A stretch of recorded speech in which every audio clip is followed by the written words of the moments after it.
Внимание! Говорит Москва. Германия полностью разгромлена. 1945-yilda insoniyat g'alaba qozonadi.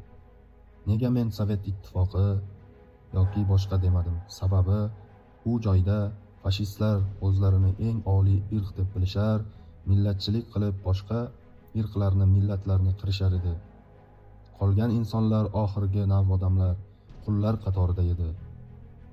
Odamlar aytishadi, agarda Gitler g'alaba qozonganida dunyoda yahudiylar qolmas edi. Gitler musulmonlarni hurmat qilar va yaxshi ko'rar deyishadi. Yo'q, aslida unday emas.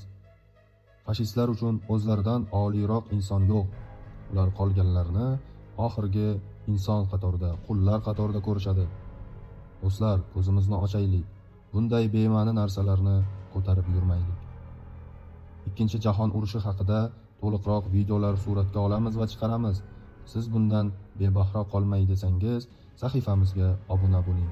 Videolarimizga like bosing va izohlarda o'z fikringizni qoldiring.